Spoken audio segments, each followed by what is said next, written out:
1000 रुपया तक खर्चा हो जाएगा। और उसके बाद अगर महीना बाई जीएसटी रहा तो प्रत्येक महीना जो है ना, यानी कि 200 से 300 रुपया आपको जमीन अपने नाम से नहीं है, यानी कि तो क्या करना पड़ेगा, आपको रेंट एग्रीमेंट बनाना, तो रजिस्टर कर लेते हैं जिस कामों के लिए, तो उस नाम से जो है ना आप अगर करेंट अकाउंट खुलवाना चाहिएगा तो करेंट अकाउंट खुल जाता है, कर देंगे। और नहीं तो जान लीजिए स्पेशली अगर आपको यानी कि रजिस्ट्रेशन कराना है उद्योग आधार का, तो आप हमारे इस व्हाट्सएप नंबर पे भी। हेलो फ्रेंड, नमस्कार, आप सभी का बहुत बहुत स्वागत है हमारे विदेश कोचिंग सेंटर यूट्यूब चैनल में।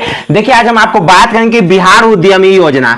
बिहार उद्यमी योजना का जो शुरुआती में इसका जो अप्लाई करना है, तो इसके लिए जो 2 कठिन प्रोसेस है उसका बहुत सारा क्वेश्चन आ रहा था मेरे पास, तो उसका लिए हम आपको आज हम वीडियो दे रहे हैं आपको। तो जान लीजिए इसमें सबसे इंपॉर्टेंट बात है, सबसे ज्यादा इसमें जो लोगों का परेशानी आ रहा है वो यानी कि करेंट अकाउंट, जिसको हम लोग हिंदी में बोलते हैं चालू खाता, यानी कि करेंट अकाउंट खुलवाने में बहुत लोगों का यानी कि समस्या आ रहा है। तो इसके बारे में हम सोचे कि एक वीडियो बना देते हैं, क्योंकि बहुत सारे लोगों को इसकी जानकारी के अभाव में गलत सलत कर बैठेंगे और उनको इसका लेनी का देनी भुगतना पड़ जाएगा। तो जान लीजिए वीडियो अच्छा लगे तो लाइक जरूर कर देगा, चैनल को सब्सक्राइब करके शेयर कर दीजिए, क्योंकि जितने ज्यादा लोगों के पास जानकारी पहुंचेगा उतना ही हमारे लिए भी अच्छी बात है और आपके लिए भी अच्छी बात है। सबसे पहले हम बात करेंगे कि करेंट अकाउंट कैसे खुलवाना है। जान लीजिए करेंट अकाउंट 2 तरीके से खुलता है। एक तो करेंट अकाउंट होता है जो पर्सनल नाम के नाम खाता होता है, यानी कि पर्सनल एक करेंट अकाउंट होता है। एक आपका यानी कि पर्सनल का मतलब व्यक्तिगत करेंट अकाउंट होता है, लेकिन उसमें व्यक्तिगत खाता अब नहीं चाहिए। अब उसमें क्या चीज के नाम से चाहिए, फॉर्म के नाम से। तो जान लीजिए फॉर्म के नाम से जो करेंट अकाउंट खुलवाने के लिए क्या परेशानी है, तो फॉर्म के नाम से अभी तक जितना लोगों को पता है, जानकारी है, उसके अनुसार से उनको फॉर्म के नाम से जीएसटी लेकर के करेंट अकाउंट खुलवाना पड़ता है। और जान लीजिए जीएसटी लेने के बाद जो है ना एक बहुत बड़ा समस्या आ जाता है। एक तो सबसे पहला जीएसटी लेने में आपको 1000 रुपया तक खर्चा हो जाएगा। और उसके बाद अगर महीना बाई जीएसटी रहा तो प्रत्येक महीना जो है ना, यानी कि 200 से 300 रुपया आपको जीएसटी रिटर्न के लिए आपको सीए को देना पड़ेगा। और अगर 3 महीना वाला है तो यानी कि प्रत्येक 3 महीना पे आपको 600, 500, 600 रुपया यानी कि वे ले लेंगे।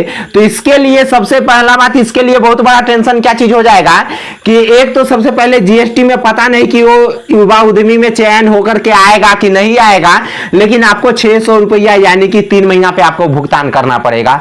ये बहुत बड़ा टेंशन हो जाता है। लेकिन हम आपको अभी हम बताएंगे एक जानकारी के अनुसार कि क्या इस जीएसटी के अलावे भी फर्म के नाम से करेंट अकाउंट खुल सकता है, जो इतनी बड़ी परेशानी को ना लाते हुए। और एक बात जान लीजिए, जीएसटी के लिए जो है ना, जीएसटी के लिए आपको एक काम करना पड़ेगा। अगर आपके नाम से खुद जमीन अपने नाम से नहीं है, यानी कि तो क्या करना पड़ेगा, आपको रेंट एग्रीमेंट बनाना पड़ेगा। रेंट एग्रीमेंट बना करके आपको जीएसटी का अप्लाई करना पड़ेगा। तो यह भी बहुत बड़ा परेशानी हो जाता है, रेंट एग्रीमेंट बना करके जीएसटी अप्लाई करना। उसके बाद हम आपको बता देते हैं कि देखिए अगर आपको फर्म के नाम से करेंट अकाउंट खुलवाना है तो कुछ ऐसे बैंक भी है जो यानी कि जीएसटी नहीं खोज करके इस पे भी खोल देता है। तो वो कौन सा चीज है, तो एक आप नाम सुने होइएगा कि उद्योग आधार। तो उद्योग आधार एक ऐसा सिस्टम है, अगर आप जिस नाम से जो है ना फर्म को रजिस्टर कर लेते हैं जिस कामों के लिए, तो उस नाम से जो है ना आप अगर करेंट अकाउंट खुलवाना चाहिएगा तो करेंट अकाउंट खुल जाता है। और जान लीजिए बहुत सारे बैंक जो है ना इसके लिए, बहुत सारे प्राइवेट बैंक इसको आनाकानी करेंगे, लेकिन बहुत सारे गवर्नमेंट बैंक, जैसे गवर्नमेंट बैंक में से जैसे कौन सा बैंक हो गया, एसबीआई, पीएनबी, ये सब सारी बैंकें जो है ना आपको जो है ना करेंट अकाउंट फर्म के नाम से भी खोल देंगे। क्या चीज पर, उद्योग आधार के नाम पे। और उद्योग आधार के रजिस्ट्रेशन करने में बस आपको कुछ नहीं, आपको क्या करना है, तो आपके मोबाइल नंबर से लिंक होना चाहिए। आपको आधार कार्ड जो होना चाहिए ना, तो मोबाइल नंबर से लिंक होना चाहिए। आधार कार्ड मोबाइल नंबर से लिंक है तो इसका खुद से भी रजिस्ट्रेशन कर सकते हैं, और नहीं तो उसके लिए 500 रुपए की खर्च आता है और कोई पर्सनल आपको सीए कर देंगे। सीए यानी कि उद्योग आधार के रजिस्ट्रेशन कर देंगे। और नहीं तो जान लीजिए स्पेशली अगर आपको करें यानी कि रजिस्ट्रेशन कराना है उद्योग आधार का, तो आप हमारे इस व्हाट्सएप नंबर पे भी आप हमें कमेंट कर सकते हैं, हम आपका रजिस्ट्रेशन करवा देंगे। आपको जो इसका रजिस्ट्रेशन का फी जो होगा ना, यानी कि वो आपको वहन कर देना पड़ेगा, जान लीजिए। लेकिन यह जो है ना जीएसटी लेने के बाद एक परेशानी यही आ जाता है कि एक तो सबसे पहले जीएसटी रिटर्न करना पड़ेगा, उसके बाद भी यानी कि पैसा आएगा कि नहीं आएगा तो वो अलग बात रहेगा।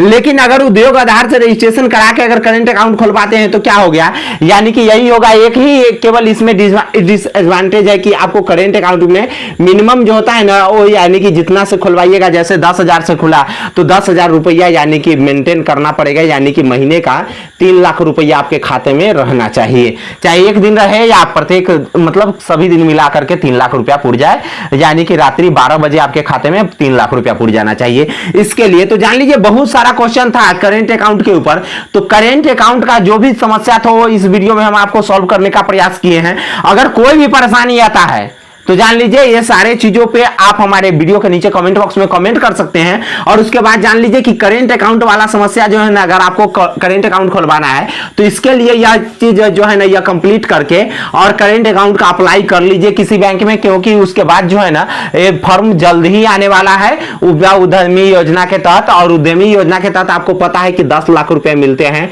और यह 10 लाख रुपए मिलते हैं, जिसमें से सबसे बड़ी बात है कि 5 लाख रुपया गवर्नमेंट जो है ना यानी कि आपको छूट दे देती है। 5 लाख रुपया जो है ना गवर्नमेंट आपको छोड़ देती है, और बचा 5 लाख रुपया का 5 लाख रुपया को ब्याज सहित आपको लौटाना पड़ेगा। एक साल में 1% ब्याज, ज्यादा ब्याज नहीं है, आप महीना का मत समझिएगा, एक साल का 1% ब्याज हो गया, समझ गए। जैसे एक साल अगर 100 रुपया गवर्नमेंट अगर दिया है तो एक साल में 1 रुपया ब्याज लेगा, ऐसा नहीं है कि महीना में 2 रुपया 3 रुपया 4 रुपया 5 रुपया, ऐसा ब्याज नहीं है, एक साल में 1 रुपया ब्याज लेंगे। अब इस बातों को देख लीजिए।